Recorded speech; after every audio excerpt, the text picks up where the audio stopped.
Assalamualaikum warahmatullahi wabarakatuh. Alhamdulillah. Selamat malam para sedulur-sedulur yang saya cintai dan semoga dicintai oleh Allah Subhanahu wa taala. Oke, para sedulur, malam hari ini saya pengen ngajak ngobrol para sedulur-sedulur semua seputaran berita ataupun topik yang lagi hangat diperbincangkan oleh para netizen di Indonesia. Jadi teman-teman, topik tersebut telah bergabungnya negeri kita tercinta ini Indonesia ke dalam BOP atau Board Office. Board of Peace. Board of Peace sendiri artinya adalah Dewan Keamanan. Ini adalah suatu lembaga yang dibentuk atas inisiatif daripada Presiden US, Presiden Donald Trump, yang dibentuk tanggal 15 Januari 2026 di Davao, Swiss ya teman-teman. Yang mana memang di sini selain Presiden Donald Trump, di situ kemudian ada Jared Witkoff, ini utusan khusus US untuk Timur Tengah, dan juga ada Jared Kushner, yaitu menantunya Presiden Donald Trump. Yang mana kemudian memang BOP ini sendiri tujuannya adalah dibentuk untuk rehabilitasi daripada wilayah jalur Gaza Palestina yang rusak akibat konflik antara Palestina dan juga Israel ya teman-teman. Yang jelas memang di sini utamanya untuk rehabilitasi wilayah Palestina. Di situ urusan administrasi juga rencana pembangunan ulang jalur Gaza teman-teman.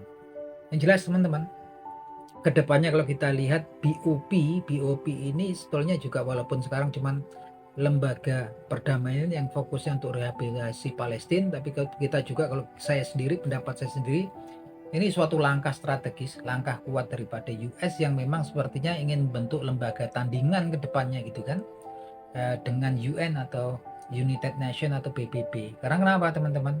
Karena kalau di PBB ketika US ini melakukan intervensi khusus gitu kan terhadap lawan-lawan politiknya, yang jelas di situ ada Dewan Keamanan PBB ya, yang anggotanya mereka memiliki hak veto, dan salah satunya yang memiliki hak veto adalah Rusia dan juga China teman-teman. Yang mana kalau kemudian memang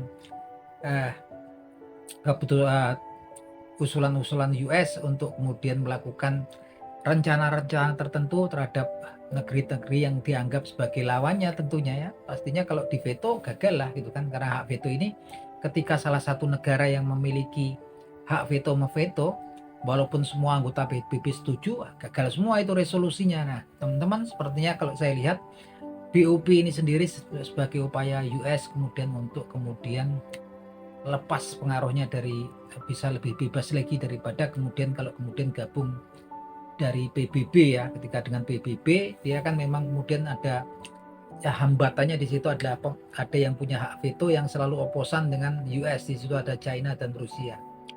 Dan memang juga kalau kita lihat ke depannya juga US ini kan memang kemudian juga kayak kemarin ya, melakukan intervensi sendiri itu kan tanpa persetujuan PBB.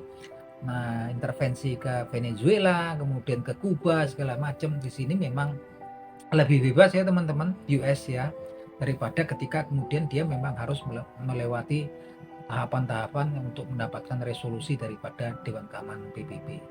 Nah ini kalau saya lihat memang kedepannya memang US memang pengen membentuk lembaga tandingan PBB, walaupun sekarang kalau tampaknya sepertinya kan fokusnya untuk rehabilitasi jalur Gaza Palestina ya teman-teman. Tapi kita juga pasti lihat di situ juga US pastinya punya kepentingan gitu kan, pasti juga akan menempatkan pasukannya untuk mengontrol wilayah tersebut depannya.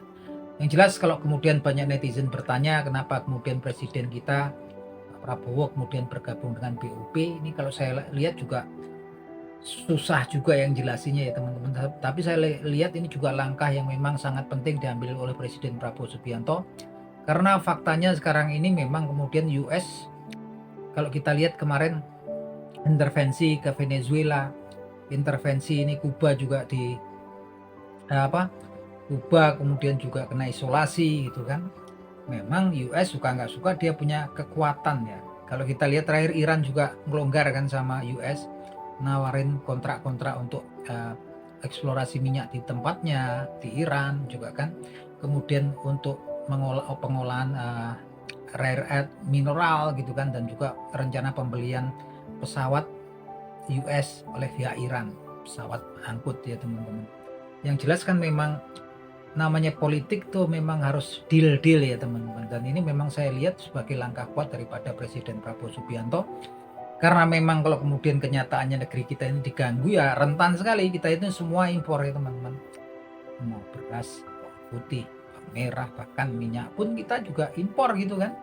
Walaupun kita menghasilkan sendiri. Begitu juga kayak kemudian beras, makanan pokok kita semua. Kalau kemudian dolar sampai kemudian mabul-mabul naik tinggi, melambung tinggi, repot lah. Kalau ini saya lihat memang langkah-langkah politiknya sudah pas lah, terlepas kemudian Indonesia itu turunan berapa, tapi paling enggak ini memikirkan memang kemudian ya kenyamanan seluruh warga negara, kurang lebih itu langkah politik ya. Kalau kemudian dikait-kaitkan dengan hal yang lain di luar konteks politik juga repot ya. Kalau politik ini memang kemudian kan memang nggak harus kemudian kita itu ketika berhadapan-hadapan dengan lawan-lawan yang kuat kita paksa terus. Rusaklah kita nanti ya. Kita memang harus perhitungan, memang kemudian di situ juga ada deal, dan memang kemudian presiden kita kan juga tahu gitu kan, kalau kita ketika kayak Trump ini kan memang ya namanya pebisnis gitu kan. Dan di sini memang kemudian dengan join gitu kan, dengan kemudian kita urun di situ, pastinya juga ini juga ada toleransi lah untuk negeri kita gitu kan. Karena memang kenyataannya mereka lagi punya powernya saat ini gitu kan, dan memang kemudian kita perlu fleksibel gitu kan. Nah, ini yang saya lihat seperti itu. Kalau teman-teman punya pendapat lain selain dengan pendapat saya, mungkin teman-teman bisa taruh di kolom komentar. Kalau itu sih pendapat saya secara pribadi ya teman-teman. Langkah-langkah yang memang langkah-langkah yang ya kurang lebih tepat ya, bisa urun paling enggak gitu kan dalam rehabilitasi Palestina nanti, walaupun memang di situ juga posisinya posisi susah ya, paling enggak kemudian urun bantu di situ lah gitu kan. Apapun itu, ini saya anggap suatu langkah politik yang ya kurang lebih sudah tepat lah di situ gitu kan. Nah, itu pendapat saya pribadi, mungkin teman-teman juga punya pendapat yang lain, silahkan monggo tulis di kolom komentar. Oke, itu aja teman-teman obrolan kita malam hari ini. Semoga nanti kalau teman-teman kasih komentar di situ, di lain kesempatan kita bisa ngobrol dengan tema-tema yang teman-teman harapin. Oke, salam seduluran.